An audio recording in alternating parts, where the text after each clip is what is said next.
سلام بنات، كنتمنىكم تكونوا بخير. كنتمنى هذا الفيديو يلقاكم على خير ان شاء الله.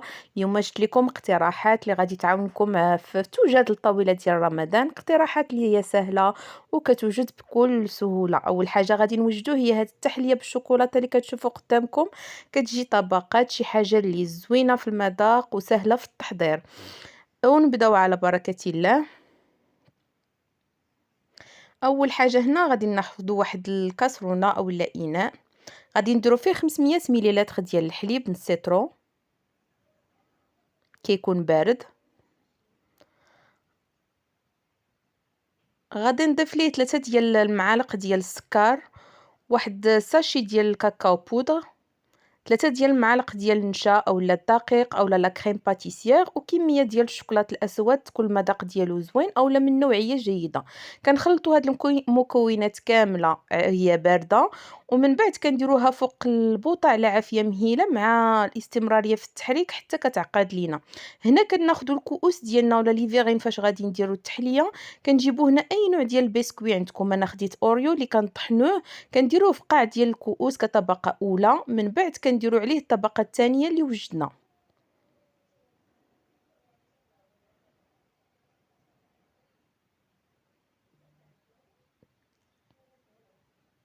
من بعد كنديروها غادي ندخلوها للثلاجه ترتاح باش كتعقد لينا، وغادي ندوزو باش نوجدو الطبقه الثالثه، واللي غادي نحتاجو فيها كأس ديال الحليب، غادي نحتاجو فيها معلقه ديال السكر سنيده، معلقه ديال النشا، وساشي ديال السكر فاني. غادي نديروها كذلك فوق البوطه مع الاستمراريه في التحريك حتى كتعقد. وكنضيف ليها هنايا واحد المعلقه ديال اي نوع ديال الفرomاج كريمي عندكم اولا جبن مثلث اللي كان متوفر عندكم. كنخلطو مزيان هكا حتى كيندمجوا المكونات، وكنزيدوها فوق طبقات الشوكولات اللي درنا.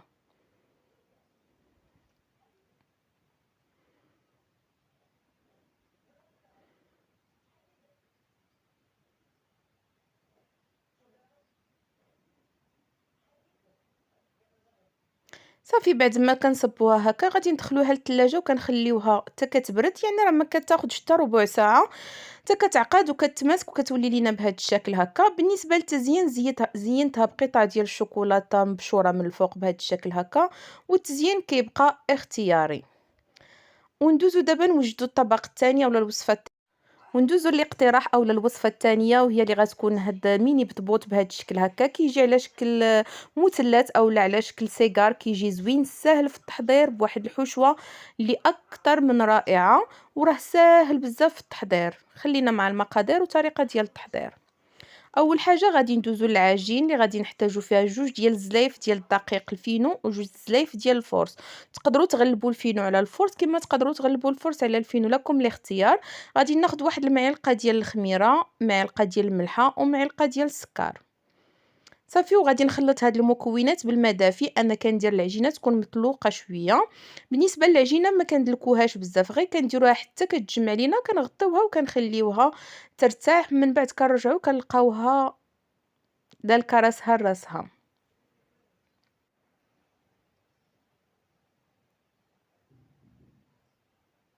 وهذا هو القوام اللي بغينا نحصلوا عليه.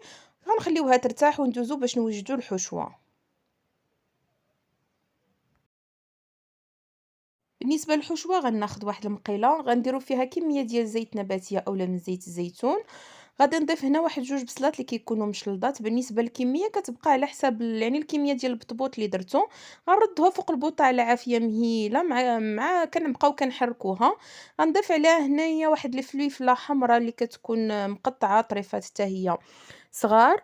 صافي غنخليو هاد المكونات حتى كتشحر مزيان.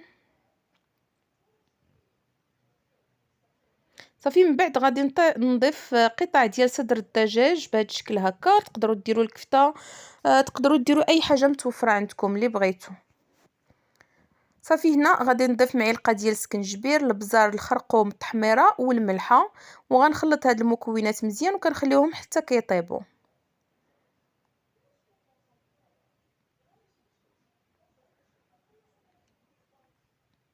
غنضيف كذلك واحد شويه ديال الزعتر مطحون، كيبقى اختياري.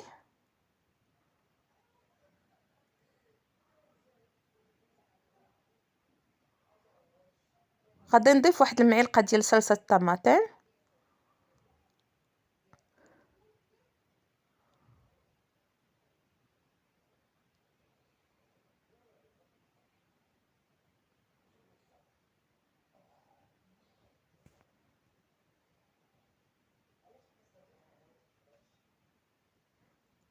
صافي كتكون عندنا العماره بهذا الشكل هكا.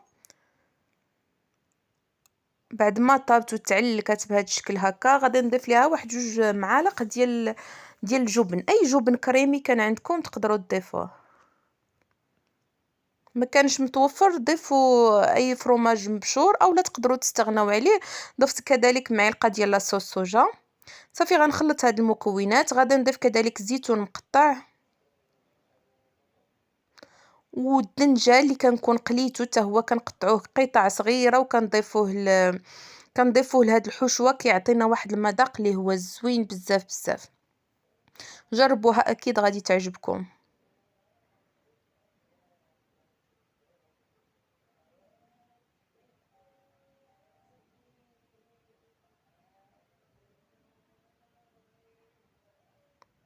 صافي غنخلط مزيان الحشوه. شوفوا معايا كيفاش كتجي معلكه. صافي وغنحطوها جانبا حتى كتبرد. ندوزو هنايا باش نوجدو البطيبيطات ديالنا. شوفوا معايا العجينه كيفاش كتولي.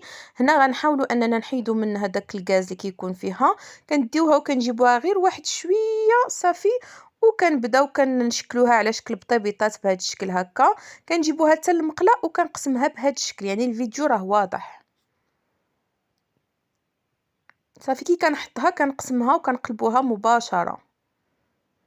يعني هاد الطريقه كتجي سهله على شكل ديال الميني بطبوط اللي كيجي مدور، يعني سرحي العجينه عاد قطعي حطي تخمر، هذا كيجي شكل اللي هو زوين وسهل في التحضير. كنتمنى الفكره تكون وصلت. انا هنا راه ما كنخليش البطبوط يخمر، كي كنشكلو كنبدا كنطيب فيه حيت راه ديجا خمر لينا النوبه الاولى.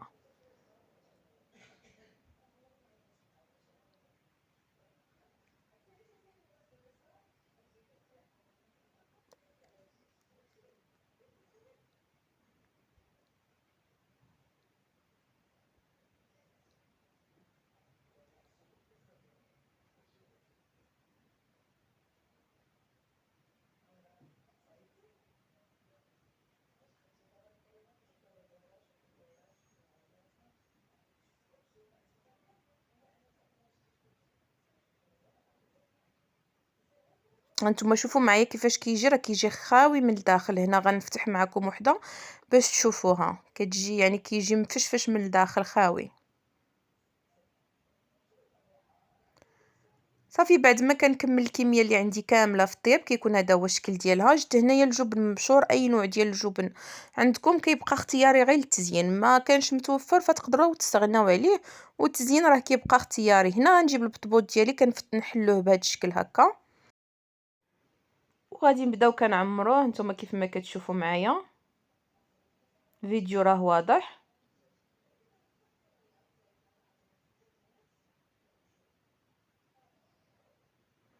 صافي وكندوزو هكا، تندوز داك الرويس ديالو في الفرماج مبشور اولا محكوك، تيكون هذا هو الشكل ديالو. وحده كندوزها في الفرماج وحده لا، وكيكون هذا هو الشكل النهائي ديالو. شوفوا معايا الحشوه كي كتجي معلكه. راه جربوا الوصفه وردوا عليا. جربوا الحشوه في اي حاجه، يعني اي حاجه حبيتو ردوا عليا. وندوزو دابا نوجدوا الشوربه.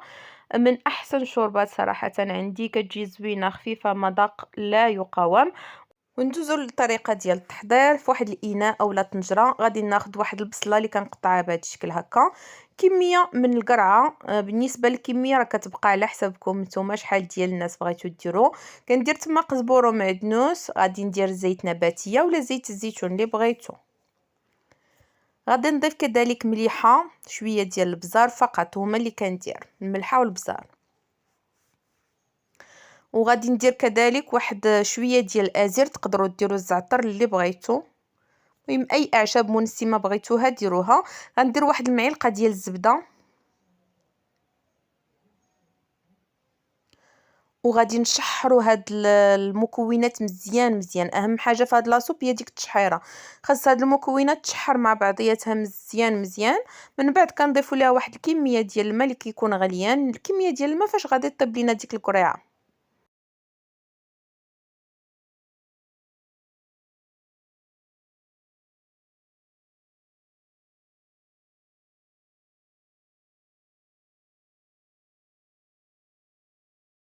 صافي غنغطيو عليها وغنخليوها حتى كطيب لينا مزيان مزيان. وغادي ندوزو غادي نضيفو ليها 4 ديال القطع ديال الجبن مثلث اولا اي جبن كريمي معلقه ضيفوه، لا تقدروا تستغناو عليه يعني ماشي ضروري. وكنطحن هاد المكونات مع بعضياتها حتى كتندمج. صافي من بعد كنطحنوها كيكون هذا هو القوام ديالها، غادي نضيف لها الكريمه السائله وتا هي كتبقى اختياريه، اما ديروا الجبن اما الكريمه السائله، انا درتهم بجوج. صافي كنردها فوق البوطه كتغلى واحد 5 دقائق وكنجبدوها كيكون هذا هو الشكل ديالها. وكنقدموها بهذا الشكل، شوفوا القوام ديالها كيفاش كيكون.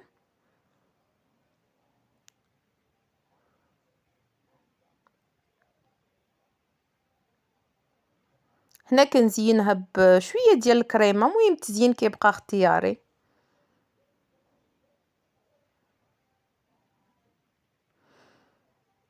كنتمنى انكم تجربوها وتعجبكم، تخليو لي ارائكم في لي كومونتير، صراحه راه كتجي زوينه بزاف بزاف.